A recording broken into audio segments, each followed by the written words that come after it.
Assalamualaikum warahmatullahi wabarakatuh. Perkenalkan, nama saya Amanda Diantika Filania dari NIM G0025123 dari kelompok A9. Di sini saya akan memaparkan laporan anatomi 2.2 kardiorespirasi, yaitu tentang sistem kardiovaskular.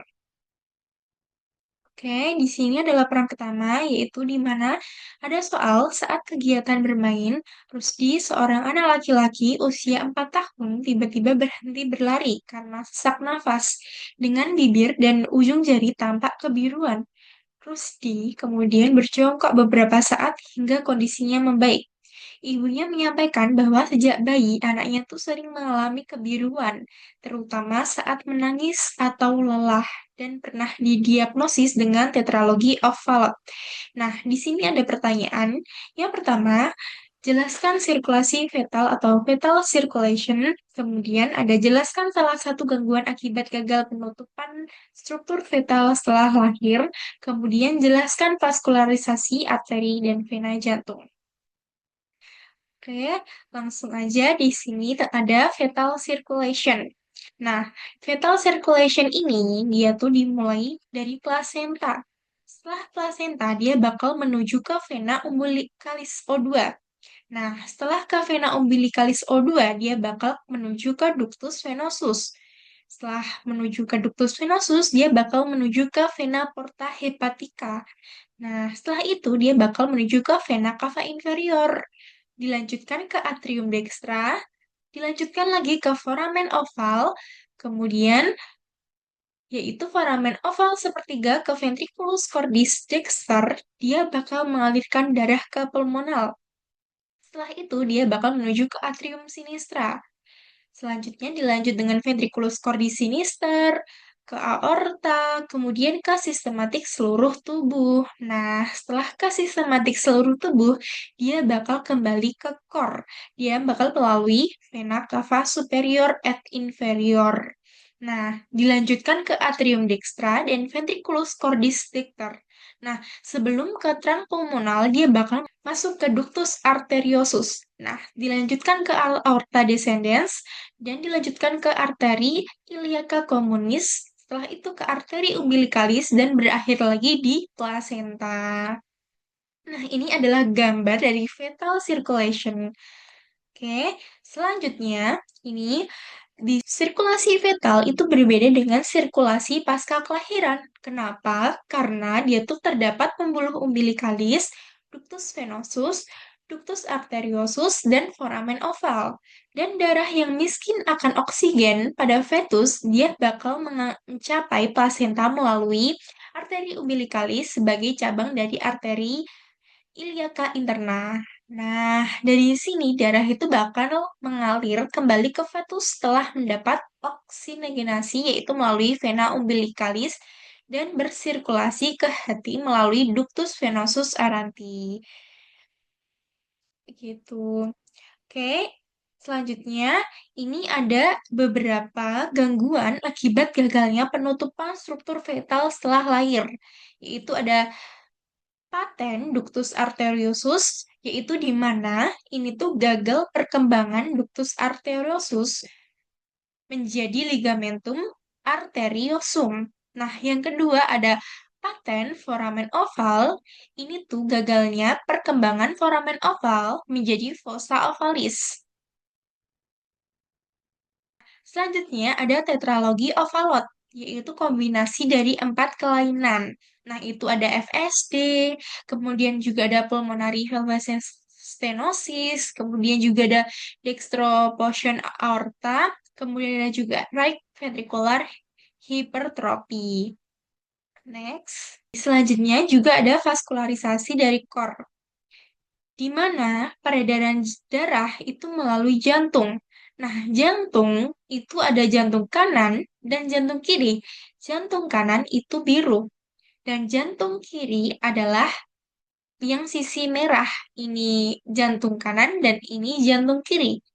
Jantung kanan itu untuk memompa sirkuit paru, sedangkan jantung kiri adalah pompa untuk sirkuit sistematik. Siklus jantung itu terdiri dari diastol, yaitu relaksasi, dan sistol, yaitu kontraksi. Aliran darah jantung, darah dari seluruh tubuh itu mengandung CO2. Dia bakal masuk ke atrium dikstra melalui vena cava superior dan vena cava inferior. Selanjutnya dia bakal ke valva tricuspidalis bakal terbuka dan ventriculus dextra serta valva pulmonalis terbuka bakal masuk ke pulmo untuk gas exchange melalui O2 dan melalui truncus pulmonalis. Darah yang mengandung O2 ini bakal masuk kembali ke atrium sinistra melalui vena pulmonalis dextra et sinistra. Valva mitralis itu bakal terbuka. Nah, ventricle sinistra bakal menuju ke valva aorta terbuka, mengalirkan darah ke seluruh tubuh melalui aorta. Ini ada vaskularisasi dari core, yaitu aorta ascendens. Letaknya itu di sebelah kanan linea mediana. Kemudian skletopisnya dari costae 3 atau pertengahan korpus VTH5. Cabangnya ada arteri koronaria dextra, arteri koronaria sinistra. Nah, ini ada vaskularisasi arteri koronaria, yaitu ada aorta ascendens. Aorta ascendens ini dia bakal bercabang menjadi arteri koronaria dextra dan arteri koronaria sinistra. Arteri koronaria dextra dia bakal bercabang jadi ramus nodus SA. Kemudian bakal juga jadi ramus marginalis dextra, kemudian jadi ada juga ramus intraventricularis posterior PDA. Sedangkan arteri koronaria sinistra dia bakal bercabang jadi ramus interventricularis anterior dan ramus circumflexus.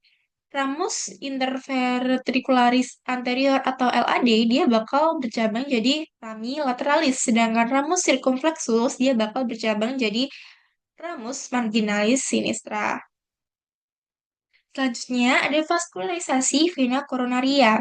Nah, mayoritas vasa venosa pada core itu bermuara pada sinus coronarius. Dia bakal menuju ke atrium dextrum dan vena cardiaca magna, vena cardiaca parva, vena cardiaca media, vena cardiaca posterior, vena obliqu arteria sinistra, kemudian vena posterior ventriculi sinistra. Nah, sedangkan pada vena cordis minima itu bakal bermuara langsung ke atrium dextrum melalui foramina venarum cavarum.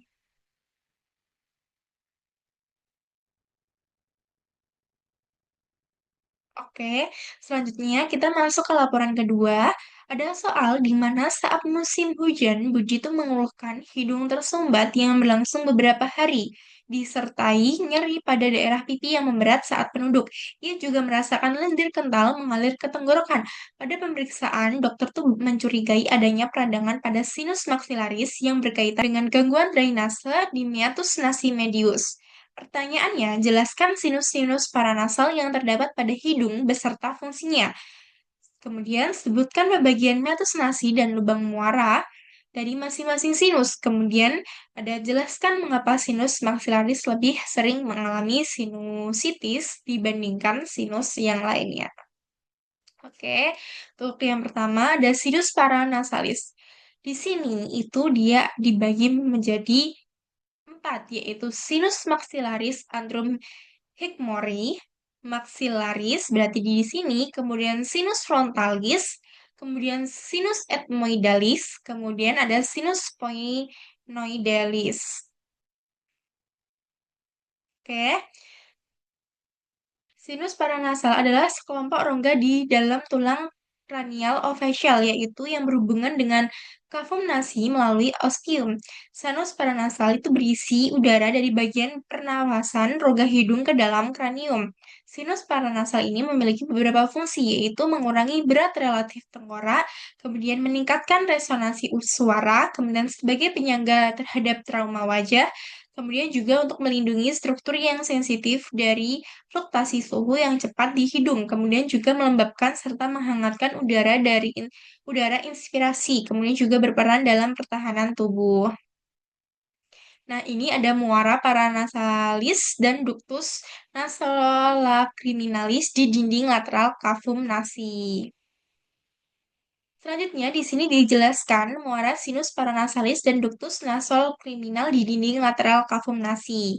Yang pertama ada resus sphenoidal, yaitu terdapat muara dari sinus sphenoidalis, yaitu selanjutnya ada meatus nasi superior, itu terdapat muara dari kalula ethmoidalis posterior, kemudian ada meatus nasi media, itu terdapat bangunan, yaitu ada bulla ethmoidalis, itu dia bentuknya seperti kubah, kemudian ada muara kalula ethmoidal,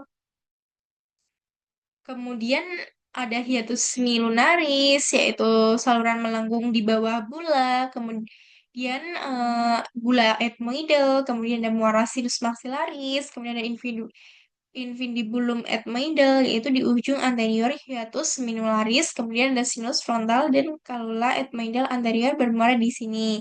Setelahnya itu bakal melewati ductus frontalis. Kemudian selanjutnya juga ada prosesus uncinatus, itu batas bawah hiatus minularis, dan ada meatus nasi inferior, itu terdapat muara dari ductus nasokliminal. Nah, nasokliminal sendiri tuh dia bakal mengalirkan air mata dari sakus conjunctivalis oculi. Oke, ini gambarnya bisa dilihat.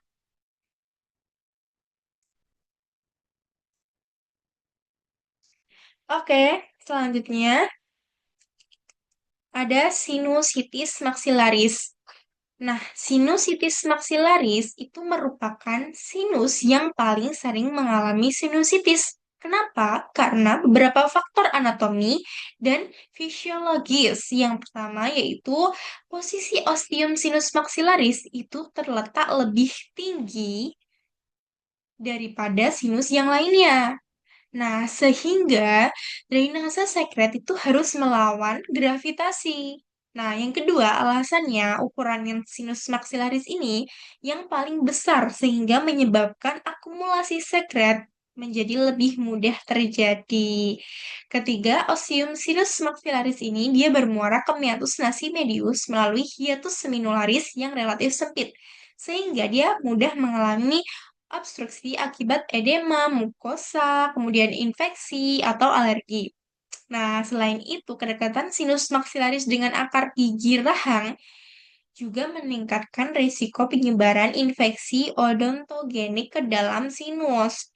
Kompensasi faktor-faktor ini itu menjadikan sinus maxillaris lebih rentan terhadap terjadinya sinusitis dibandingkan sinus-sinus yang lain.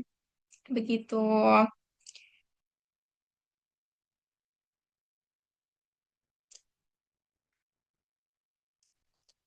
Baik, sekian yang dapat saya sampaikan. Jika saya ada salah mengucapkan, saya mohon maaf. Wassalamualaikum warahmatullahi wabarakatuh.